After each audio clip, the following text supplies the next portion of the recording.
This airline had really let its standards slip. Now anyone could board. A businessman sneered as his eyes flicked to seat 22C, where a woman in a worn hoodie slept, slumped against the window.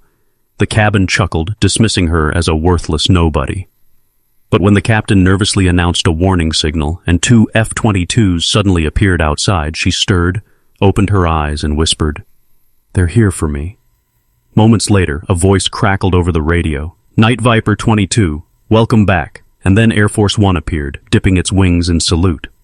Her name was Olivia, though no one on that plane had any idea. She was 29, her dark hair pulled into a messy ponytail. No makeup, just a face that didn't beg for attention. Her gray hoodie was thinned at the elbows, her jeans faded, her sneakers scuffed with frayed laces. She clutched a small fabric tote like it was the only thing anchoring her to this world. The flight was a standard commercial run from New York to D.C., filled with people convinced they were important.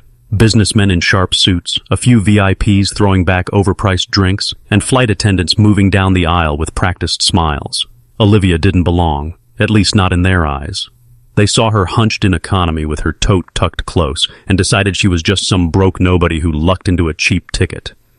The cabin hummed with chatter, their sidelong glances sharp, like she was a blemish on their perfect little world. She had been dozing when the businessman's voice cut through. His name was Greg, maybe mid-40s, his suit screaming Wall Street, his watch flashed at every opportunity. He leaned toward the man beside him, a slick-haired finance bro named Derek, not bothering to lower his voice. Olivia's fingers twitched against her tote, just a small movement, but enough to prove she heard. Derek smirked, adjusted, his cufflinks, and muttered, "Bet she spent her last dime on that seat."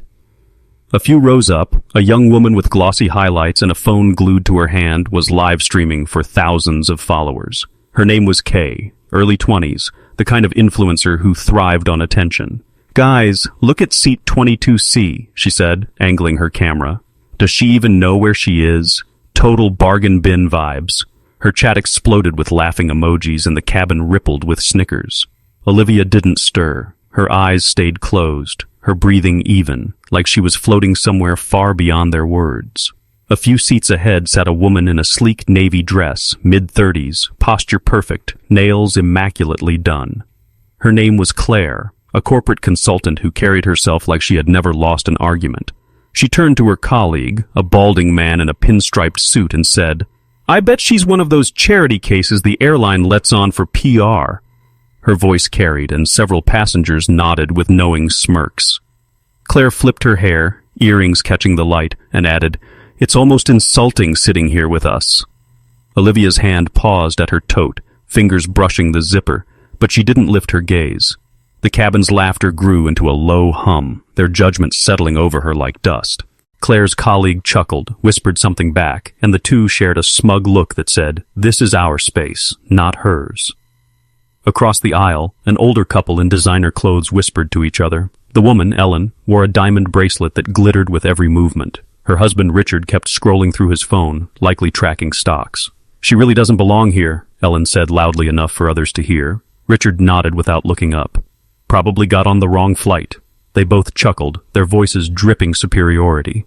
A flight attendant named Mark, tall, buzz-cut, name tag pinned too perfectly, strode past. He slammed a plastic cup of water onto Olivia's tray with unnecessary force. His glare said it all. She was a nuisance, a nobody taking up space. Olivia's hand shifted slightly, brushing the cup, but her eyes remained closed. The cabin buzzed on, their judgment layering thick around her. If this story is pulling you in, take a second, grab your phone, hit that like button, drop a comment below, and subscribe to the channel. It means everything to share moments like these, real stories of pain, truth, and strength. Let's keep going together. The plane cruised steady at 35,000 feet, the sky outside a pale, endless blue. Then the captain's voice cut through, sharp, tight. "Folks, we've received an unidentified warning signal. Please remain calm." The cabin froze for a heartbeat before chaos erupted. People twisted in their seats, pressing faces to the windows. Phones came out, filming clouds like answers might appear there. A man in a polo a few rows back shouted, "Is it terrorists?" His voice cracked and panic spread fast. Greg gripped his armrest, muttering about suing the airline. Kay zoomed in on the chaos, whispering to her live stream, "This is wild, you guys. What's happening?" Ellen clutched Richard's arm, her bracelet biting into her wrist. "We should have taken the jet," she hissed. Olivia opened her eyes. They were dark, steady, like she had weathered storms far worse than this. She leaned forward just slightly and whispered, "Not terrorists. They're here for me." Her words were soft, barely audible, but Greg heard. He spun toward her, face flushed red. "Who do you think you are, saying something like that?" His voice boomed, drawing every eye in the cabin. Kay's camera swung toward Olivia, her giggle sharp. "Oh my God, she's lost it!" An older woman in a cashmere sweater 2 rows ahead turned around. Her name was Margaret, the kind of woman who carried herself like she owned the room. "Don't cause trouble, dear," Margaret said, her voice sweet on the surface but sharp underneath. "Just sit down and be quiet." In the back, 4 frat guys in matching hoodies raised their phones, filming. "Crazy lady in 22C!" one shouted, and they burst out laughing, their cameras shaking. Mark, the flight attendant, strode down the aisle, his jaw clenched. "Ma'am, stay quiet or we'll report you to security when we land." His tone was final, like she was a problem he'd already decided how to handle. The cabin roared with laughter, feeding off the moment, turning Olivia into entertainment. A man in a tailored blazer, probably a tech executive named Paul, leaned over from the row behind. He wore a smug grin, the kind honed by years of closing deals. "You know, if you're going to spin stories, at least dress the part," he said loudly enough for half the cabin to hear. He gestured at her hoodie, her sneakers, as if they were proof of her worthlessness. A few passengers snickered, nodding. Paul leaned back, folding his arms, satisfied with the attention. Olivia's fingers curled faintly around her tote, but her face stayed blank, her eyes fixed on the window. The laughter swelled, a rolling wave through the cabin, as though they'd all silently agreed she was nothing more than a punchline. Paul's grin widened. He leaned to the woman beside him, whispered something, and she laughed even louder, her voice shrill and cutting. Still, Olivia didn't flinch. She didn't look away. Her hand rested steady on the tote, her fingers still, but her eyes met Mark's for a split second. "Report me," she said. Her voice was soft but sharp, like a blade sliding through silk. 2 words, and the laughter faltered. Mark blinked, caught off guard, then turned away, muttering something about protocol. The cabin quieted, but the air had shifted. People kept sneaking glances at her, some irritated, others curious, waiting for her to crack. She didn't. She leaned back, eyes closing once more, her tote clutched close. The plane hummed steadily onward, but the silence was heavy, like the entire cabin was holding its breath for what came next. In the lull, a woman in a bright red coat, maybe a PR executive named Vanessa, rose to stretch. She glanced at Olivia, her lips twisting into a sneer. "Some people shouldn't be allowed in public," she said, not to anyone directly, but loud enough to carry. She adjusted her coat, making sure the designer label flashed, and tossed her hair. "It's embarrassing for the rest of us." A few passengers murmured in agreement, their voices low but sharp. Vanessa sat back down, crossing her legs, her heels clicking against the floor. Olivia's hand paused mid-motion as she adjusted her tote strap, but she didn't reply. The cabin's judgment had become a living thing now, wrapping around her, daring her to respond. Vanessa smirked, pulling out a compact mirror to check her lipstick, like she'd just won a victory. Then it came, a low, guttural roar, unlike the plane's engines. Heads whipped toward the windows. 2 F-22 wrap. Tors, sleek and gray, carved through the sky, their wings so close you could see the rivets. Screams ripped through the cabin. "Fighter jets!" someone shouted. Kay's phone trembled as she zoomed in, her live stream exploding with comments. The frat boys mashed their faces against the glass, one yelling, "This is some action movie shit!" Ellen's diamond bracelet clinked as she clutched Richard's hand, her voice trembling. "What is this? What's happening?" Greg was already typing furiously on his phone, half an email to the airline demanding answers. Mark froze in the aisle, his radio crackling, but no words coming through. Olivia opened her eyes again, slower this time. She gazed out the window, her lips parting just enough to exhale. The jets moved in perfect rhythm, like they were an extension of her, familiar, steady, like the echo of a heartbeat she hadn't felt in years. A few rows back, an older man in a worn jacket leaned forward. His name was Harold, a veteran whose hands shook with age, but whose eyes missed nothing. He adjusted his glasses, squinting hard at the formation outside. "Impossible," he whispered. That's the president's escort squad. His voice was low, but it carried. Heads turned, faces confused. Kay swung her camera toward him, but he didn't notice. His gaze was fixed on Olivia, like he was staring at something he couldn't believe. She didn't return his look. Her fingers traced the edge of her tote, slow, deliberate, as though she were counting down seconds until the truth caught up. The cabin was a strange mix now, panic and awe. Some passengers whispered, others filmed, while many simply stared at the raptors outside. A teenage girl, maybe 17, earbuds dangling, a backpack at her feet, turned to her mother. Her name was Sophie, restless and impatient, like she wanted to be anywhere but here. "Mom, why is everyone freaking out about her?" she asked, pointing directly at Olivia. Her voice was loud, slicing through the noise. "She's just some random. This is so stupid." Her mom, a tired-looking woman named Linda, shushed her, but not before adding, "She's probably just confused, honey. Let it go." The words were meant to be gentle, but they landed like a slap, dismissing Olivia as nothing more than a lost soul. Sophie rolled her eyes, snapped a photo of Olivia, and typed a caption for her group chat. "Weirdo in 22C. Olivia's hand tightened around her tote for a moment, then released. Her face stayed calm. Her eyes stayed fixed on the window. Greg wasn't buying it. He stood, face red, fingers stabbing toward her. "Don't tell me you think those fighters are here for you." His voice rang out, mocking, dragging the cabin's attention back to her. Derek, the finance bro, chimed in. 22C thinks she's Top Gun, Derek smirked. The frat boys howled from the back, one swooping his hands like a toy airplane, the others cackling. Mark stepped forward again, blocking Olivia's path to the aisle. "Sit down immediately." His voice was sharper now, almost desperate. Olivia didn't move. She reached slowly into her tote, every motion deliberate, and drew out a small silver tag. It was no bigger than a keychain, but it caught the light, engraved with Night Viper 22. The rest of the cabin hadn't noticed yet, but Harold had. His hands clamped onto his armrests, knuckles white, his breath catching in his throat. The laughter dimmed, but didn't fully die. A man in a golf shirt, probably a real est, Tate agent named Todd, leaned forward, his voice dripping sarcasm. "Oh, come on. What's next? You going to tell us you're a secret agent?"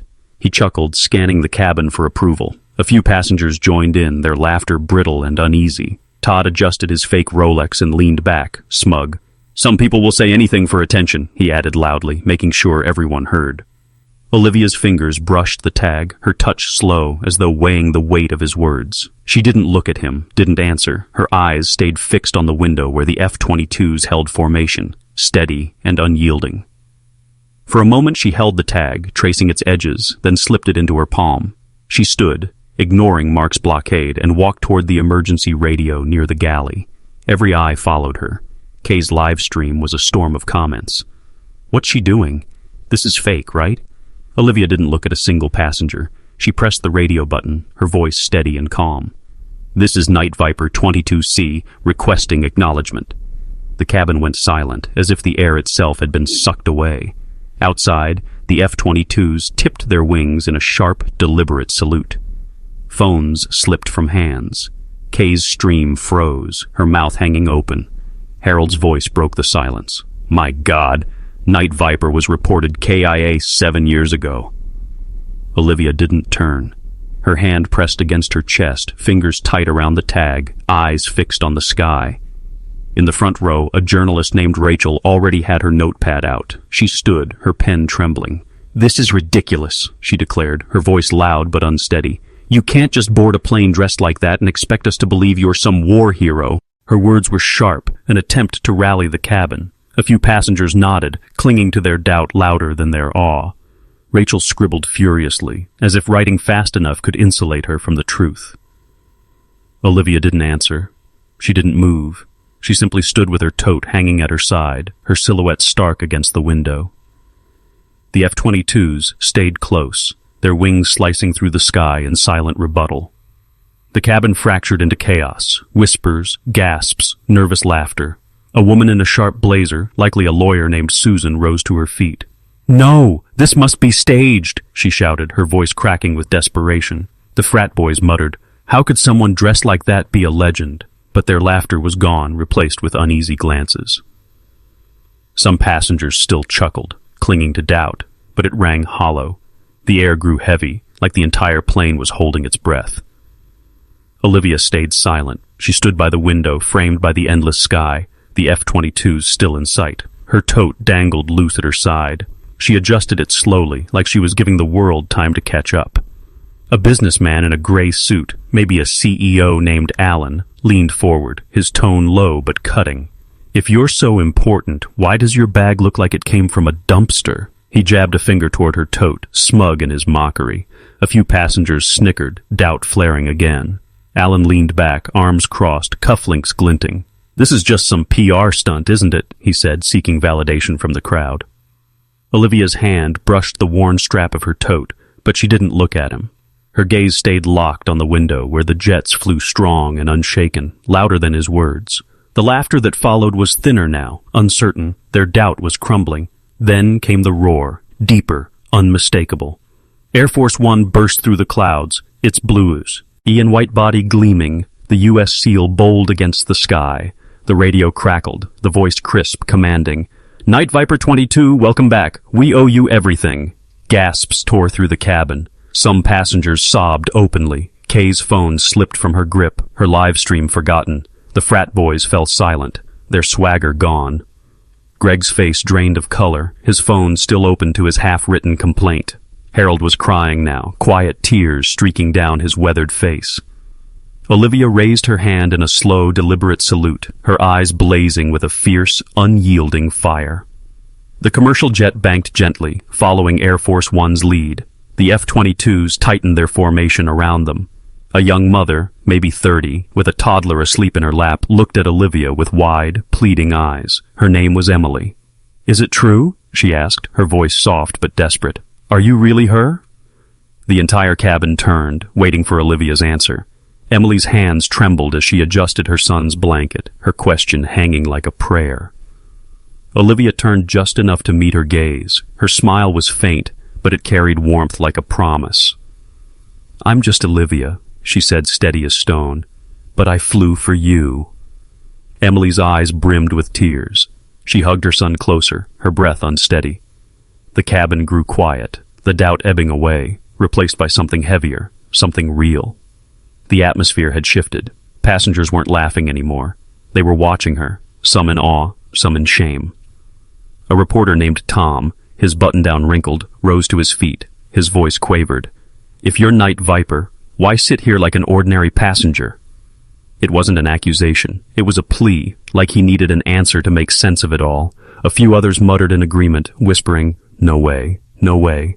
The cabin was split, half wanting to believe, half terrified to.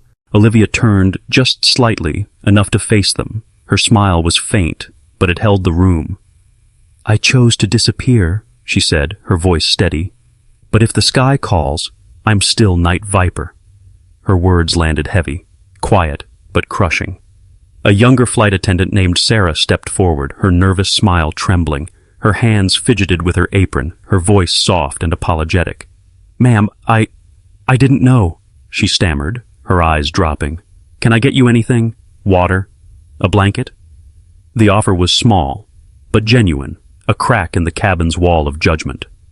Olivia's eyes softened for the first time. "I'm fine," she said, gentle but firm. Sarah nodded, retreating quickly, her face flushed with shame. The cabin shifted again. Passengers squirmed in their seats, guilt creeping into their expressions, their mistakes reflected in Sarah's gesture. Then the applause began, hesitant at first, then growing, swelling until it roared. People rose to their feet, clapping, some with tears in their eyes, others simply staring at her as if seeing her for the first time. Kay was frozen, her phone abandoned on the floor. Greg slumped into his seat, his expensive watch suddenly looking oversized and ridiculous on his wrist.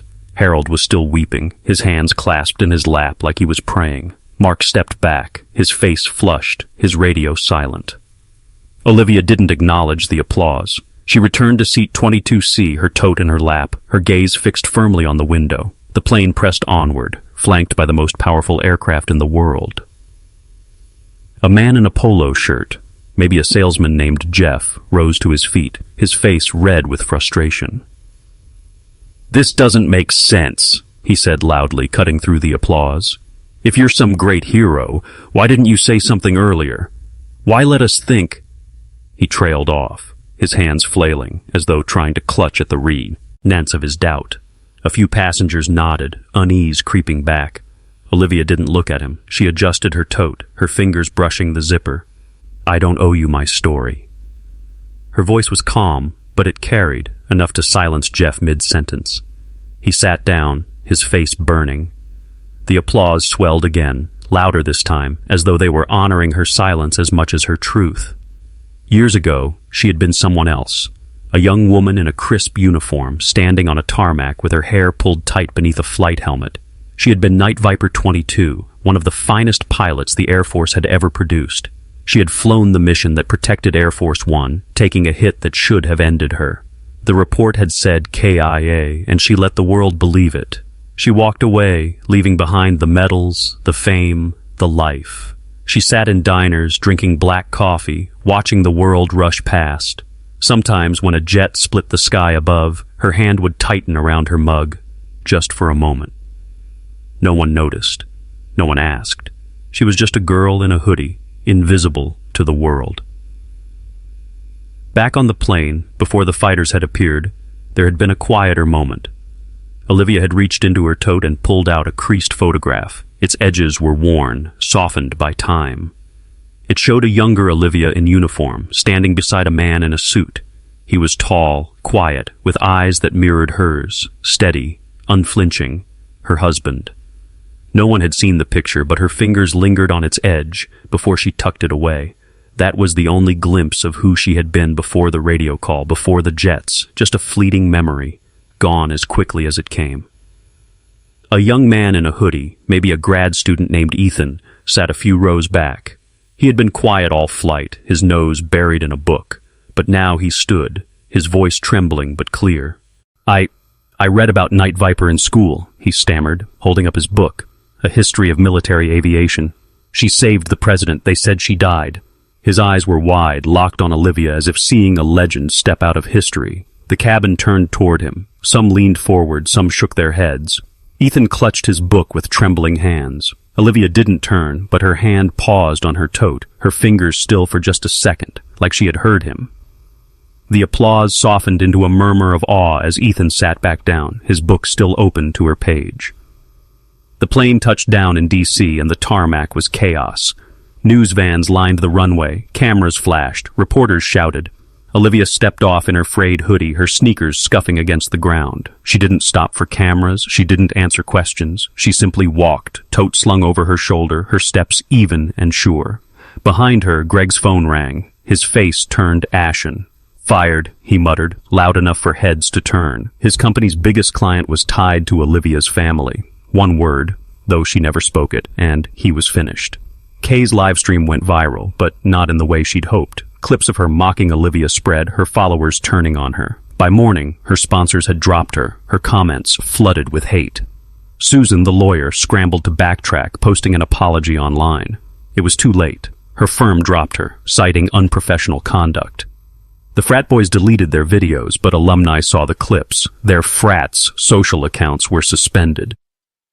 Mark was reassigned to ground duty, his name whispered in airline circles as the attendant who had threatened a hero. Claire, the corporate consultant, lost her latest deal. Her client canceled, citing reputational risk.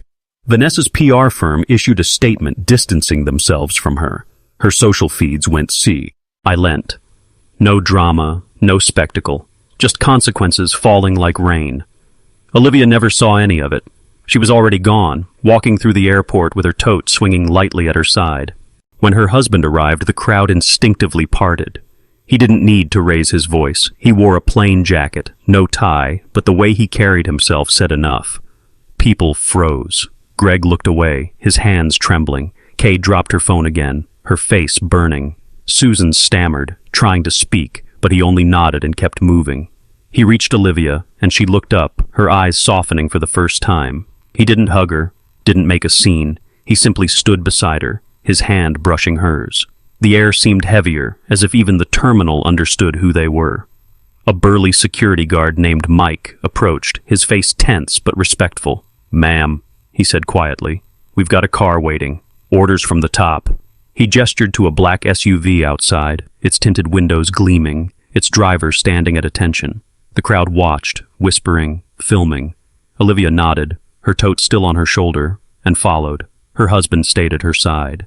The crowd parted wider, phones remained raised, but voices fell to hushed reverence, like they were witnessing something sacred.